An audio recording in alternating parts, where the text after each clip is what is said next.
3, 2, 1. A little bit behind, but it's all right. Yeah, we're not going to hold that against you, Athir. So sorry. No worries. So we're back. We're back again. Yeah, we're doing it. We're doing it. We're still going. Thank God. I'm impressed.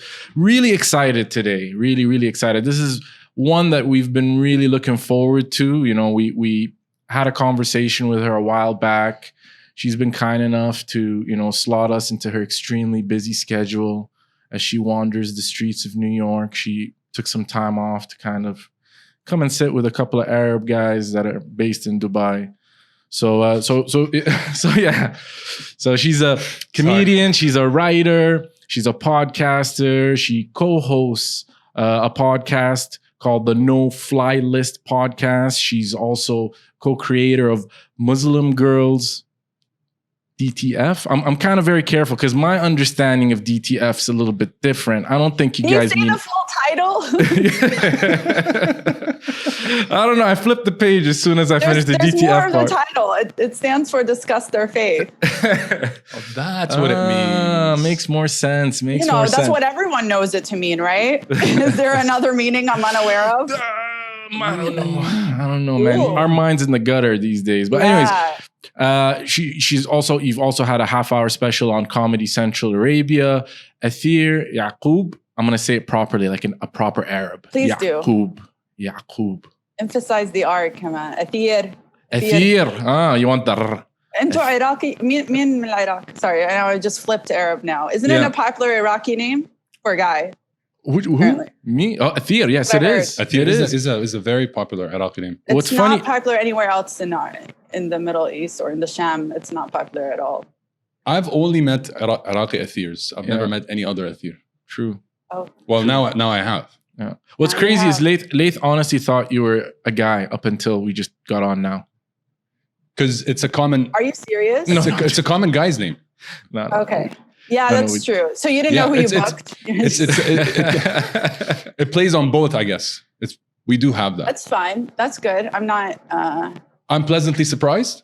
Yeah, there you go. My mom was gender neutral back then. She was woke before She's way ahead of the curve. She's way ahead of the curve. She accidentally woke. So speaking of your parents, obviously we've watched some of your comedy on YouTube, again, doing our search and trying to understand and kind of, do our spying things to know what's up. So we know you're originally Palestinian. You grew up in Alabama, right? How was that? Like, what happened there? How did that come all together? Yeah, what went wrong? A lot, apparently. Okay, so I grew up between Palestine and Alabama. And, when you're a kid, you don't really know what's going on in the world. Like, I didn't really know any better or any differently. So childhood, half of it was spent in Palestine and then the other half in Alabama. I don't think it was until really like at high school until we moved back from Palestine and then 9/11 happened, and that's when things changed for sure. The tone changed, not just in America, but specifically in the South. And for sure. After that, I was like, I got to get the hell out of here, because I was like, I don't want to live here the rest of my life. Like, my parents moved there like just any other immigration story. My dad's brother lived there, and because he knew a family from Ramallah, and then so my dad then moved to be closer to his brother. And I was just like, okay, I'm not going to keep this mistake going, this generational mistake. Like, that's it. I'm leaving. I'm leaving to New York.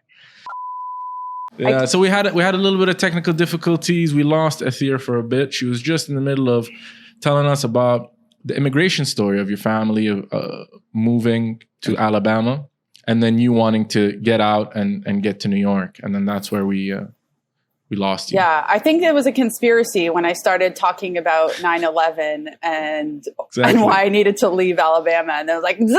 And then that's never happened where my entire computer froze during an interview. No worries. 3 Arabs together. 3 Arabs. It's bound to happen. 3 red flags. So yeah, I moved. Yeah, growing up there, like as a kid, you don't realize a childhood's childhood. You play with people, whatever. You don't realize it.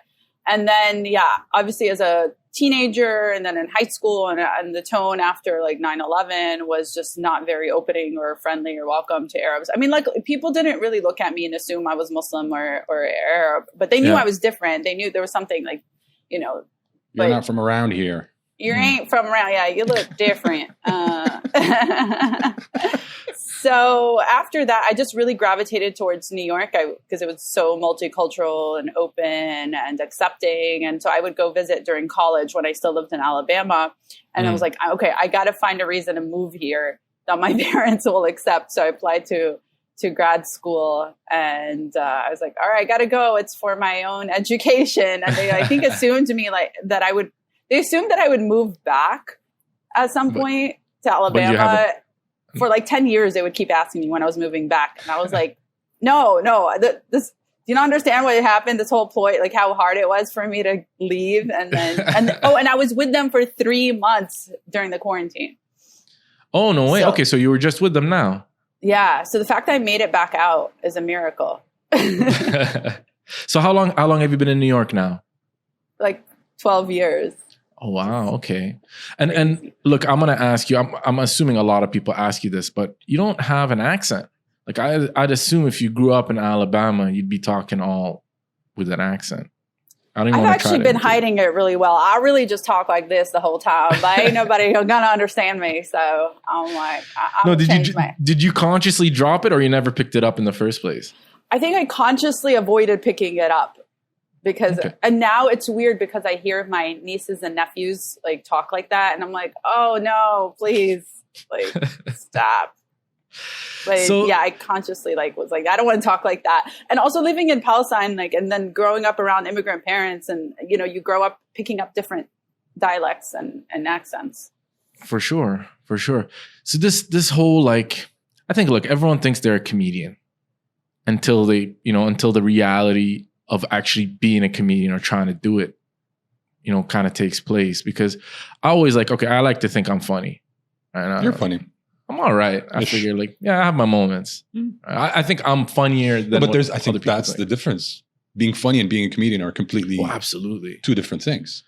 So how did you, what caused you to gravitate down that road? It seems to be extremely challenging.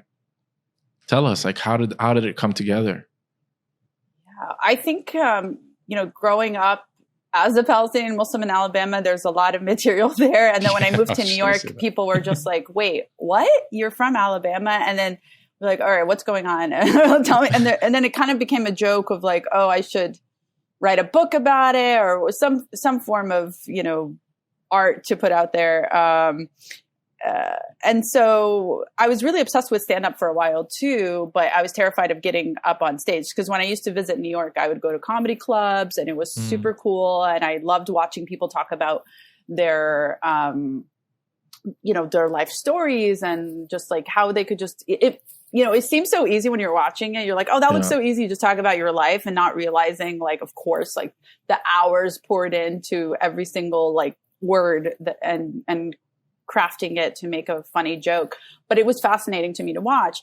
And then it wasn't until I watched the Arab American Comedy Festival, which, happens every year in New York. And I really hope, it happens this year. And so because of COVID and everything, obviously, but that was the first time I saw people like me, other Arabs and Muslims talk about their experiences. And I was like, wait a minute, we can do that. We can be comedians too. And so I would write jokes for years on my computer and then never audition. And then I was so scared of getting on stage. And I did a couple of open mics and then it was a couple of false starts because it was very intimidating and scary. And it was all white dudes telling dick jokes. And I was just not that it's that different now, but there's a little more of us infused in there and a lot of other people. But I was like, oh, is this what comedy is? And so then I did improv for a few years and I got really comfortable being on stage. And I was like, okay, what am I still doing here? Stand-up is really where my passion is. And then I decided that year to, it was about 7 years ago, I think, apply to the Arab American Comedy Festival. And then I got in. And then after that, it was just, that's it. It was this is what I want to do. I'm in love with this and this is what I want to do. Yeah. It took me a long time to admit that to myself. I kept doing it, but there was no long-term plan because I was terrified, because you're not supposed to do that. Like I came, as an Arab and as a woman, like I was already defying all of these things that my parents like wanted of me. And so it felt really difficult to have to admit to myself, to the outside world, like coming out as a comedian, Exactly. But that's such an interesting thing, because like Arabs, it's already hard enough to kind of please our parents. They all want us to be like doctors, lawyers, some sort of professional engineer, right? And then you're coming and you're just like shattering any sort of, I'm assuming like it'd be so challenging for them to be like, oh, okay, our daughter Athir is a comedian. So how have they handled it, and how have you handled that with them? I think they're coming around to it. They like it when their friends think it's cool. Then that's when they think it's cool, right? And when it's accepted by their friends, but they probably tell them it's just a hobby. I don't think they're like, yeah, she's trying to make a career of it.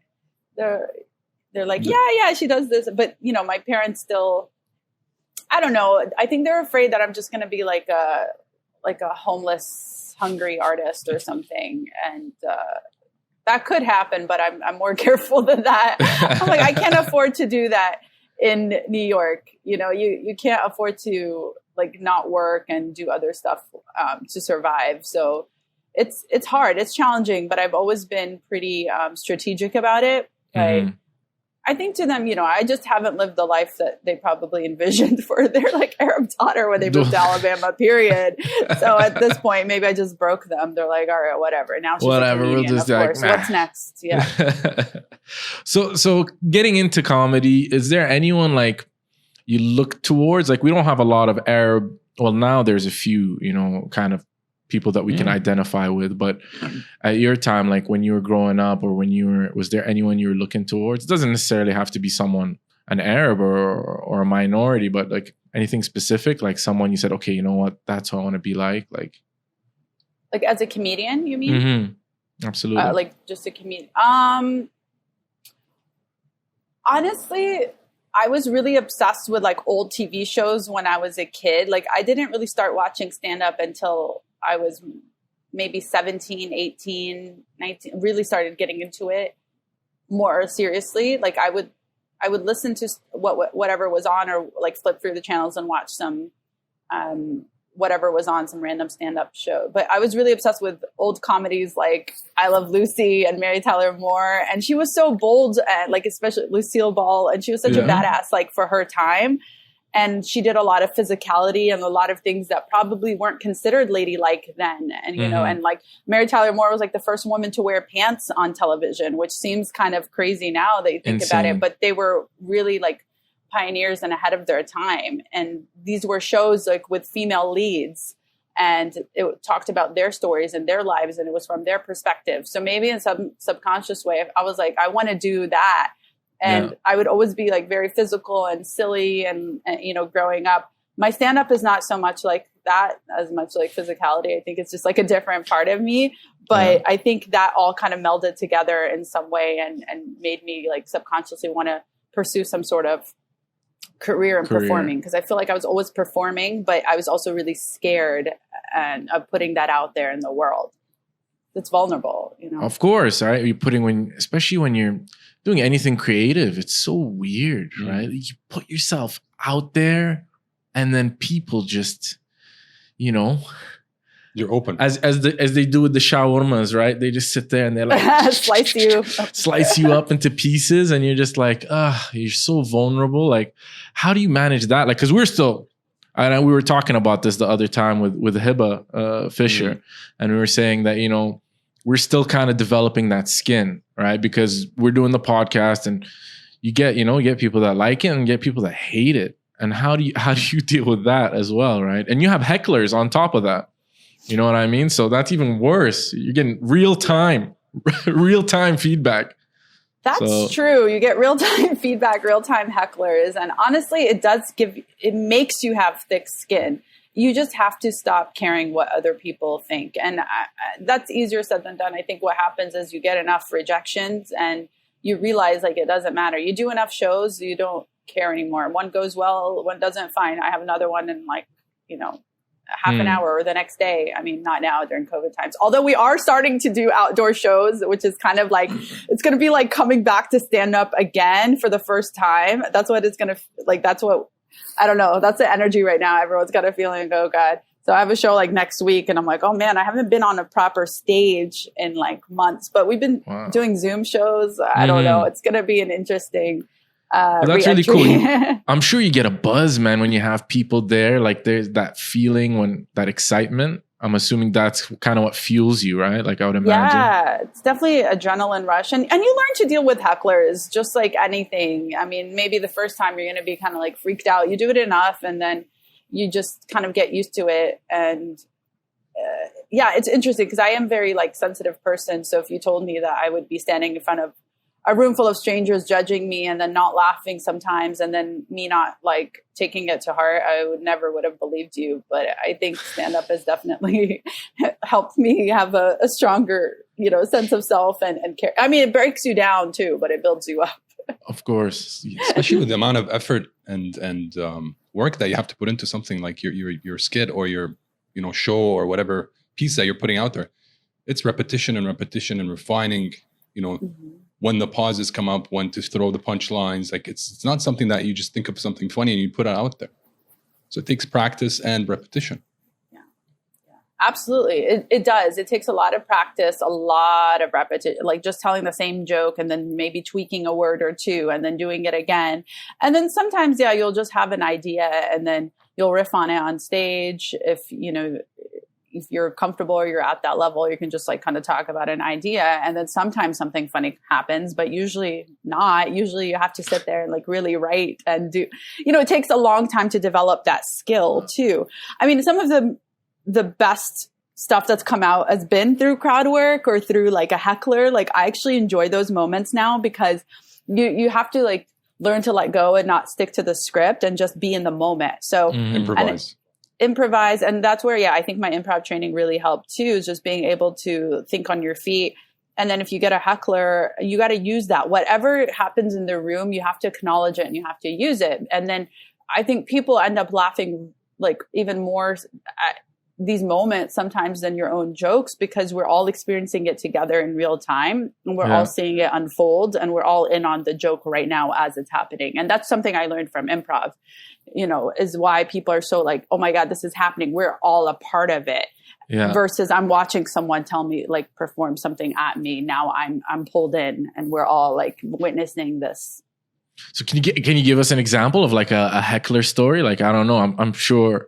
Is there anyone that you kind of like revert back to? Oh, that's a good question. Let me think if I had like a good.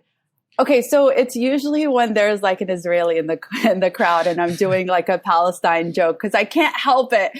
And so I have a joke. Where, and this isn't even a heckler. This is more like crowd work. I have a joke about how I have a Palestinian passport, which is one of the most useless passports in the world. And then, I move on and then I'm doing this other joke about immigrants. And I was like, does anyone here have like immigrant parents or whatever, or a second passport? And then she was like, yeah, I have an Israeli passport. And I was like, oh, so you're the reason I don't have a Palestinian passport. And just something like that sometimes, like, and it's like, they're in on it too. They're laughing. Like, I'm not trying to, start up an intifada in the middle of a show, but I'm like, I feel like I have to address it. I have to say something. Are you kidding me? I just said, and then I have it, like, I'll incorporate it in a funny way. Like I've had a lot of moments,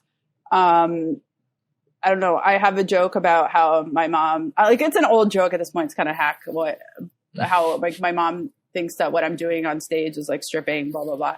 So then I had, before I got to that question, I had this, I asked like, oh, does anyone do anything here that their parents don't approve of?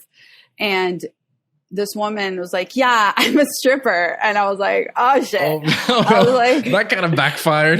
Yeah. So, and I was like, okay. So then I was like, oh, so you're a stripper. And then she was like, but I'm also a nurse. And I was like, oh, so you you're stripping for the enjoyment, fulfillment, then I guess, because nurses make a lot of money. Because I was like, oh, and then this is what I said. I was like, oh, when she said I'm a stripper, I go, oh, well, that's what my mom thinks I'm doing up here. So you just have to kind of adapt to the situation. And then that got a laugh. And then I was like, oh, she was like, no, I don't make a lot of money. And I was like, why? You're a nurse. And she was like, I'm an LPN, which is like a licensed practitioner nurse. And I was like, and I'm in healthcare. So I know that. I was like, oh, well, you should get your RN, which is your registered nurse. And then I was like, why are you dancing on those poles? Get the RN. And then I just ended my set with like, well, stripper was going to be the punchline to my joke, but I don't have anything else right now. So I'm just going to end it here. And like, just later. Being honest sometimes. Mic drop and see you later, like walk off. But maybe it's not funny. And now that I'm recounting it, but it was very fun. I was like, I love those moments that are just really spontaneous. And you just get to play with it and you just get to be present in the moment. And I think that's all like we should strive to do in general. Now I'm getting philosophical, but we should all try to be in the moment whenever possible. For sure. One of the things I love about comedy, it's one of those mediums where you can break social barriers in a way that both sides can understand. You know, something that you'd say on stage, you know, and you can have Palestinian, Israeli, black, white, any opposing two different sides of, you know, the opinion or the conversation, they can both appreciate the joke and understand each other's side from the same time. Yeah, 100%. I think through comedy, like you can say things that you can't say in normal, polite conversation. Because when you're doing it through a joke, you know, people let their guard down when they're laughing. And that's like the best time to insert some sort of, you know, like if there's something that you want to say or something important. I mean, Dave Chappelle is one of the best examples of that, talking about real shit, but doing it through this medium. Because, this is a time, you know, people are listening and it might bring people together that don't necessarily have, you know, the same point of view about things. So it really does help break down barriers. And when people are laughing, there's a different part of them. They're not on the defense all the time. But do you feel like, I don't know, I feel people have become so overly sensitive, like this cancel culture, like, you know, it's become so easy to just like, no, this is off limits. This is off limits. And all of a sudden you find yourself in this little confined space. And I'm sure as a creator, do you feel like the walls are kind of tightening up with all people being like that? Because now they're like, Athir said 7 years ago something, whatever, and they bring it up. You know what I mean? How are you kind of like navigating that? Or do you feel that? Or you think it's getting better or worse? I don't know.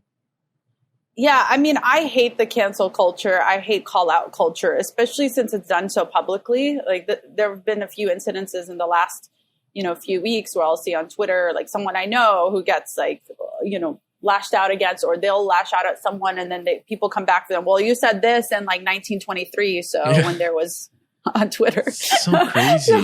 It's crazy. And the thing is that gets me is that this whole cancel culture and whatever, it's not about making people better and it's not about making people learn. It's about being, aha, I got you. Because if you really wanted to change people and, you know, their thoughts and opinions and really make them open, you would go to them personally and you would tell them. You don't need to call them out on social media and explain why what they said was problematic and give a person a chance to redeem themselves to an extent. I mean, some things can't be like redeemed, but you know, Cosby. But there's some Cosby, Louis C.K. You know, I know even that one is like a weird. Like I'm like, I don't know. I don't like to play like you know, was it like judge, jury, and executioner? That's not our place to do that. Yeah, no, fair so enough. Like give people a chance to redeem themselves. If they said something that was problematic, maybe that's a learning opportunity rather than like, you know, wiping you off of the face of like the earth. I think we're just all getting used to everything being fucking documented. Like that's it. Like everything you do is somewhere. And it's just out for someone. If someone's looking, if someone wants to dig deep enough, they'll find something. And it's just, you know, to try to get around that. And then what you do is like, you're pushing those boundaries by default anyways, right? Because as a comedian, I'm sure you're always trying to stretch it. You're always trying to take it a little further. Because I think there's a really like a fine line between funny and just offensive, right? And I think it's just like people kind of struggle with that. I'm sure you kind of play in that world. So I don't know, man. It's really hard in this time to kind of get around all this shit. But you'll always have people, trying to criticize what you say or do or put out there. Haters gonna hate. Haters gonna hate. Haters gonna hate. If you're putting out, sorry, go ahead.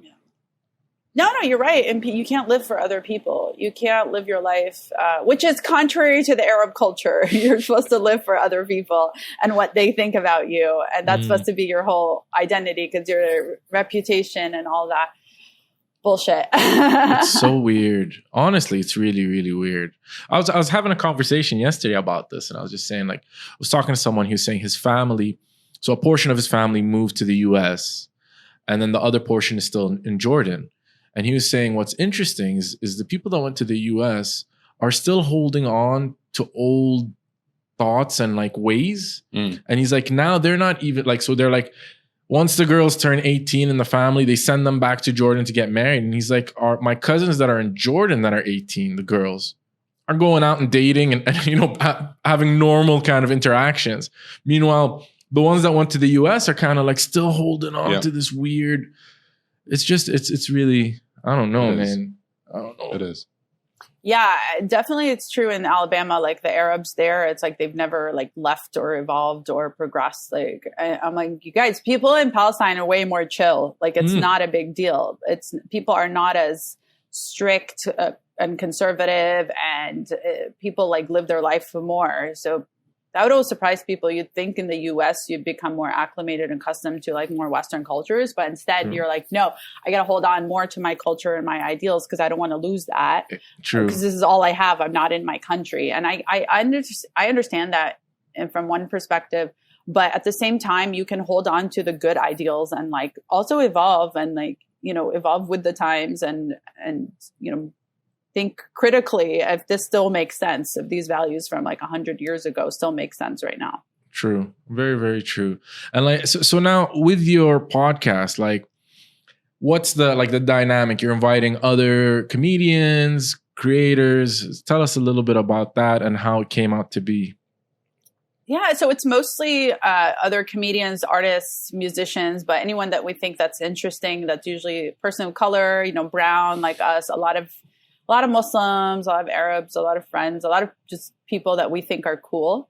And yeah, it's super fun. I've gotten to know a lot of people that way. And it's really cool to just meet so many people and like have a real conversation that you wouldn't have in any other setting. Where do we just sit here for an hour and just talk and like get to know people anymore?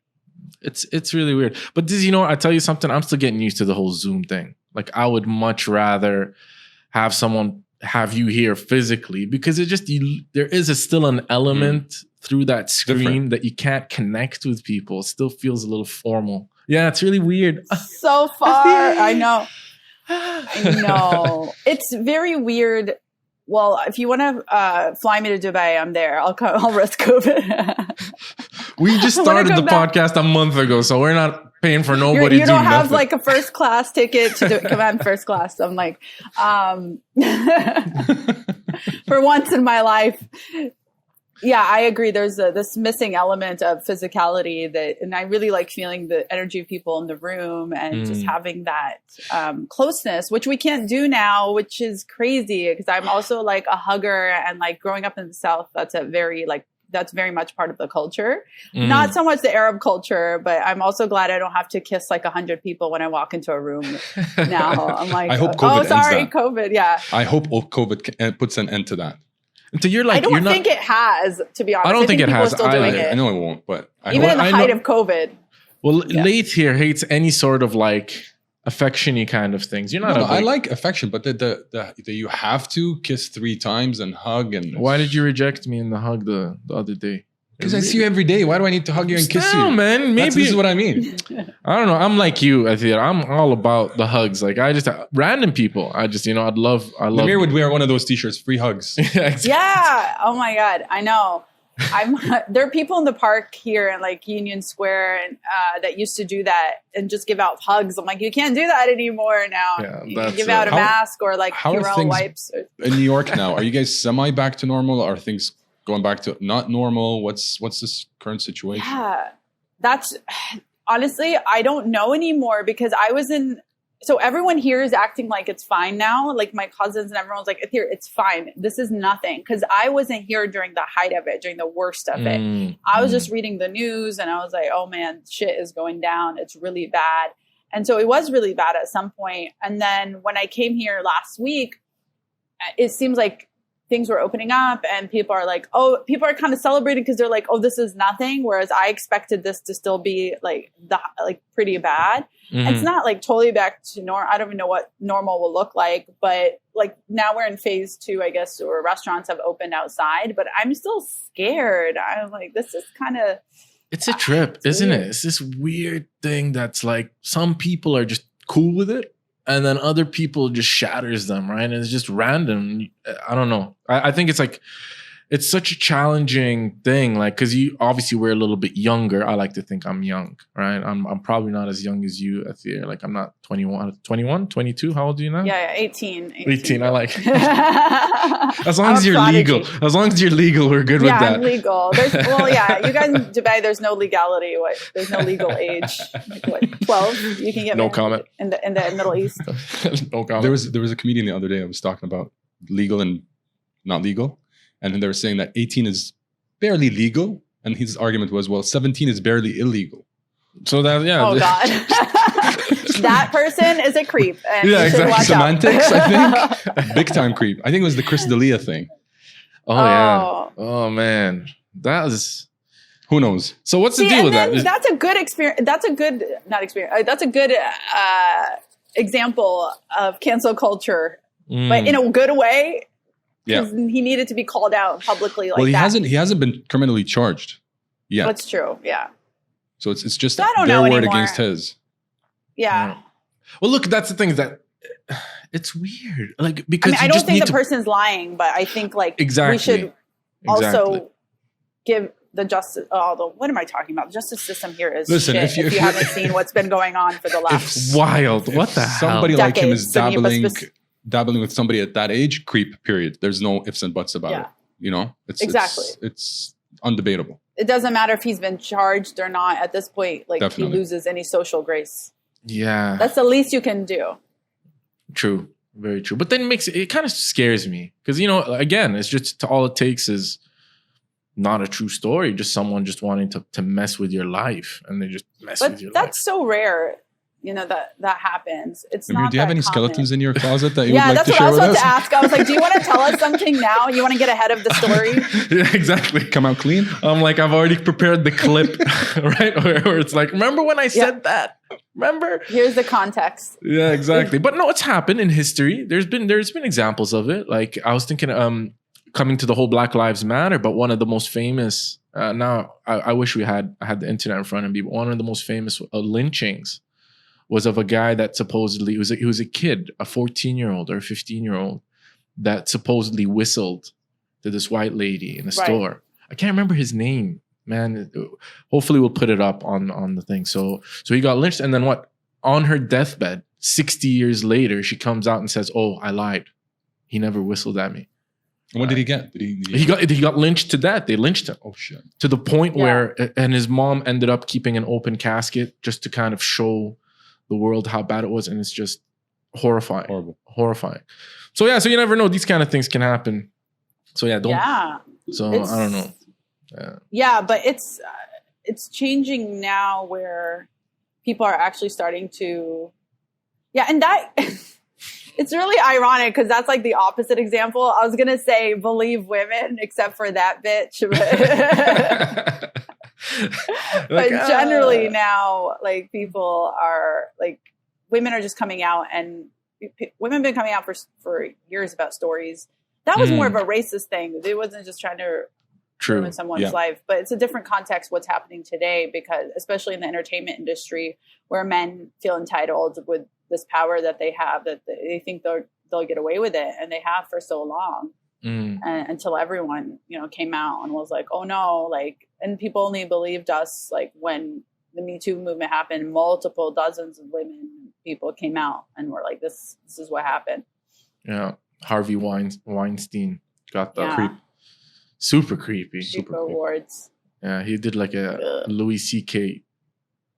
exponential level kind of thing. But yeah, he did It was pretty, I don't know. Really weird. Really weird. So now you said you're coming back to do shows. You guys are looking to set up like outdoor events. Like, cause I was seeing these things like drive-through comedy shows and stuff like that. So is that what's happening now in New York? Like, kind of like, yeah, it's harder in New York because of the space, because everything is, and that's a problem here is like that. And I think that's why it got so bad with the virus, because everything's so clustered and there's not a lot of space. And I think a lot of the outdoor shows are happening in the boroughs, like in Brooklyn and Queens. Like the show I'm doing next week is in Queens. So we don't have as much like open space as other places do. So it's going to be interesting just trying to find that and social distance. It just feels weird because the whole point of comedy is intimacy and being close to the crowd and being able to just, feel the closeness and the energy happens. And in a small space, like comedy is not really good outdoors. Like you need the closed space. You need to like, the whole ambiance like really makes a difference in the environment and the dim lighting. And then like, this is weird what we're going to do comedy in the daytime outdoors, or I've done a lot of like nighttime outdoor shows and they were actually fun, but everybody was like clustered together. So you had to like kind of create the environment of being in an intimate space. So how do you do something that works well when it's intimate in a time where you can't be intimate? It's just super weird. So do you see that as a challenge? Like you see that that's going to be something that's going to be hard to kind of overcome, or you think you're just going to get used to it? Both. I think I'll overcome it and get used to it, just like anything else. Exactly. You're just like, all right, this is weird. Yeah, you got to keep going. And I think, a lot of comedy clubs have opened in other states. I'm really nervous about that happening here right now, but they're only at like 50% capacity, but it just makes me kind of nervous, like having people eating and drinking without their masks while watching and laughing. And then I'm like, no, this sounds like a really bad COVID situation. I'm also really OCD before all this happened. So I'm like freaked out to the max. You're the germaphobe. You're like, I've been trained my whole life for this. I'm ready. I know. Like all the precautions that you're supposed to take, I've already been doing that for years, and people thought I was crazy. And now I'm like, at least I'm vindicated. I feel like. Well, I was just thinking, like you're saying that. Oh, now if you go into like a comedy club, you just come out with a horrible set, so no one laughs. So kind of like keep all the people from laughing at you. You just like exactly. I'll just bomb. I'll just be like, look, I bombed for the greater good. I don't want people just droplets out there. So I bombed for you. Yeah, exactly. Yeah, you're welcome. Keeping you safe, America. You should get a medal. So you have visited the region before. We were talking about that earlier. So you have, aside from Palestine, I'm assuming, do you go back regularly, or have you been back recently? Yeah, I haven't been back in a couple of years, but I used to go back like very frequently. And then we used to go back every summer growing up. And then when I moved to New York, I didn't really have the time because I was working and I was in school. So I didn't have the time to go back. Then I went back recently a couple of years ago, and I was like, oh, I'll just come back next year or whatever. And now that's what happened. Like something always happens, but I'll go back. I mean, this isn't going to last forever, but I love it there. I love Palestine. I wish I could live there. Who knows? Maybe I'll be able to do comedy there. That was the plan. I mean, they have a lot of comedians, a lot of talented people there, as in Dubai and the Middle East in general. There's just so much talent to showcase. True. And on that's like, from someone that's going through that grind right now, like I always try to get things out of the people that we talk to, right? And we're always trying to like put out some information. But what would you say to content creators or comedians or up and coming comedians? Now it's your go to kind of motivate, inspire. What would you say? Like how would you tell people to get around this and get into it? You mean in the context of what's going on currently, or in general? Like in general, like the lessons that you've learned throughout these years in doing what you're doing. What's some good advice you could give? I'm a 16-year-old trying to get into comedy. What would you tell me? What would you tell me? Can I curse on this podcast? Oh, absolutely. I think I already have. Yeah, no, absolutely. Okay, I don't know if you have like conservative listeners, or you got to bleep this out. But one of the best advice I'll give, it's always advice that's been passed on, because let me tell you, men love giving you unsolicited advice when you're a female comedian. And only a handful of times it's been acceptable, but please don't make it a general habit. But I'll accept it from like, it just depends on the person, but I've gotten it from like older comics that are like nice people who I know like are genuine and not just trying to mansplain to me, but I will get a bunch of that, just random people like, but two things I think. One comedian was like, just keep your head down. Like, don't worry about what other people are doing, or if they get another show, just keep working, keep your head down, work hard, and you'll get the shows. Just don't compare yourself to other people. And that was really helpful to hear, because that's all we do is like, how am I doing? How's this, like, how many shows does this person have? And so you compare yourself and you can drive yourself insane. Because if you're always comparing your accomplishments to someone else and they're doing better, you're always going to be diminishing your own accomplishments, and it's not going to make you feel good. You got to like focus on your own path, because there's no one blueprint for, you know, this. And then the second thing, I was taking a class on a solo show, like how to write your own solo show, or like a one woman show. And I loved my teacher. He was awesome. And he would always say, fuck your fear. And he's like, fuck your fear. Just do it. Like, and it's true. It doesn't mean you're not going to have fear, but just like put it aside and be like, yeah, fuck you, man. I'm going to keep doing what I'm doing. So sometimes like there's just no other way around it but to like bite the bullet and like dive your way in. And don't be like, there are much scarier things in life, as we've seen happen. And like worst case scenario, people don't laugh. Fine. You're fine. Nothing has happened or changed in the world. Like, and it stings in the beginning, but then it starts getting like softer and softer. Yeah, easier to absorb or digest. That. Yeah, no, I get.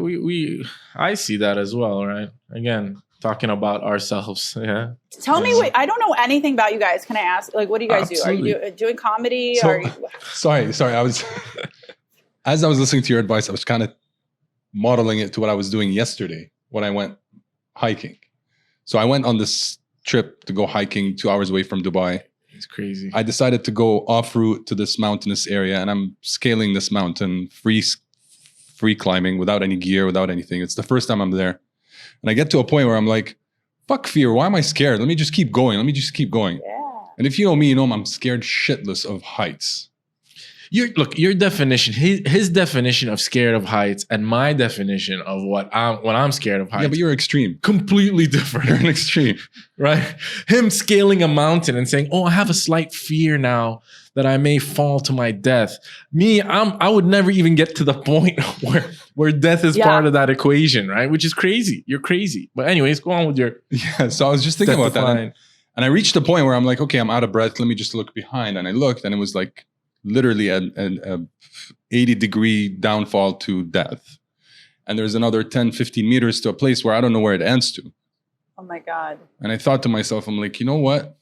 Fear is a good thing right now. Yeah, man. Fear Turn around. It's not worth it. Fear. Yeah, I meant the proverbial fear and like the not like actual like jumping off a cliff. Yeah, I don't want anyone here, killing themselves after my advice. I'm going to put a picture of I'm going to We need a caveat here so people know what I'm talking about. But yeah. Dude, that's crazy. I'm terrified of heights too. And I would not scale any mountain. I'm not an adventure sports like extreme. Although I do want to go skydiving, but I've never actually done it. Fuck that. But why? Yeah. Why would you want to pay someone to jump out of a plane? I don't see it. I just don't understand that transaction. It kind of completely gets past me, man. I don't know.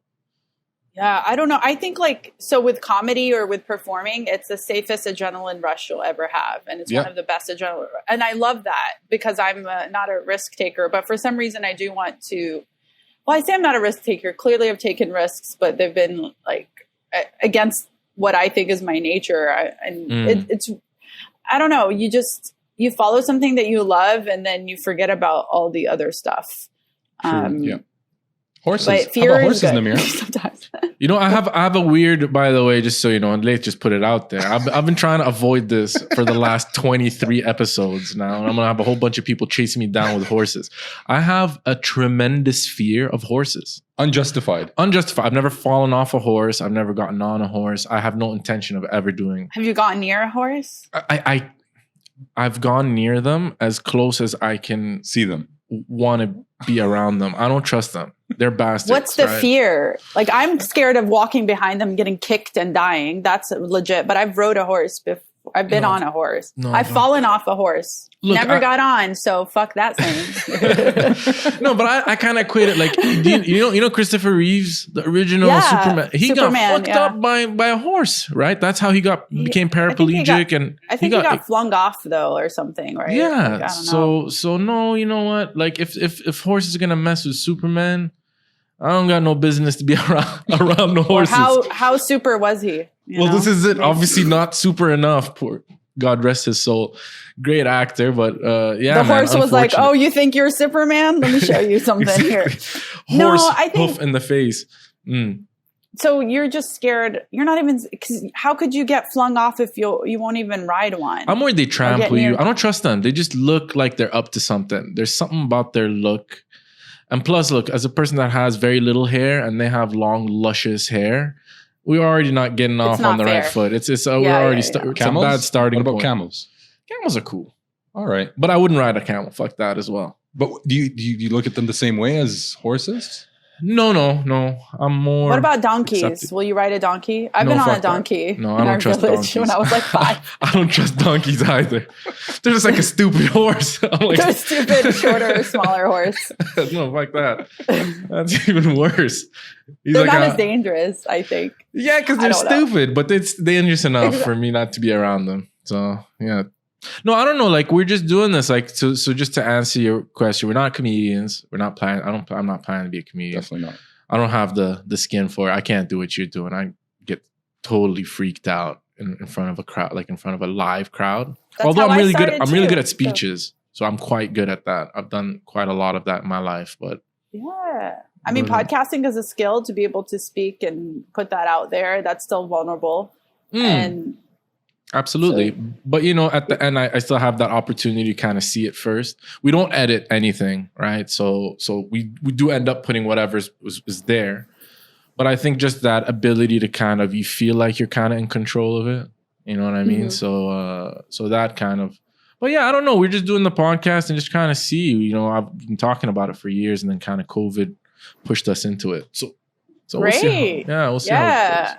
And, if it weren't for COVID, you couldn't do these like Zoom interviews and you couldn't, that's the cool thing. We've been having also interviews with people in LA and wherever. And before we wanted to have them on, but we couldn't. But this technology really helps reach anybody now. Big time. So now when are we gonna see you here? When's the next time you're gonna be here, man? We're waiting for you now. When's it safe? I haven't even gotten on the subway yet. I might venture today. So I did get on a plane. I wore a mask and a face shield. So. Really? Did they have like any sort of additional protection? Like, I'm really interested to see how airlines are going to cope with this. Is there like a space between you, or is there? Yeah, there was no one in the middle seats, and yeah, I would love to come back to Dubai perform. I would love to perform anywhere, but especially Dubai was so fun. You guys are so extra. It's hilarious. It's so everything was just so over the top. It was. I'm like, this is exactly like what I imagined it to be, because like they had us stay. There's like. Was it the Jumeirah Hotel? We stayed in like a villa, and because they upgraded us because they knew, like, I think the person at the desk knew like Raja Ikawas, and he was like, yeah, and they like upgraded us to a villa. And I was like, oh my God, this is crazy. Like, we literally had like a pool right outside like the balcony, and I'm like, in New York where you like live like shit, and like like I'm living in luxury compared to like what I've lived in before, but it's that's really good. It's kind of crazy to see it so like over the top, and it's fun in it's almost Dubai is like a character. You're just like, it is. Right. It is. I always tell people it's like Vegas. It's like a Vegas on steroids without the gambling. So Vegas on steroids without gambling. Yes, I agree. It's so funny and that's so good. Cool. Well, look, Athir, honestly, man, we really appreciate you, giving us some time in the morning. It's a pleasure as always. If there's, like we said, we're going to put all of Athir's things down here somewhere. Right here? Am I pointing in the right place? Right about there, yeah. Right, somewhere there. So hit her up, follow her. And then with us, as usual, guys, please, subscribe, like, share, tell your friends. Athir, thank you so much, man. Really appreciate it. Thank you. Thanks for right. having me. This was really Thank you. fun. Pleasure Loved meeting it. you. Bye, Loved guys. it. You Take too. I'll care. see you. Bye. See ya. Bye bye.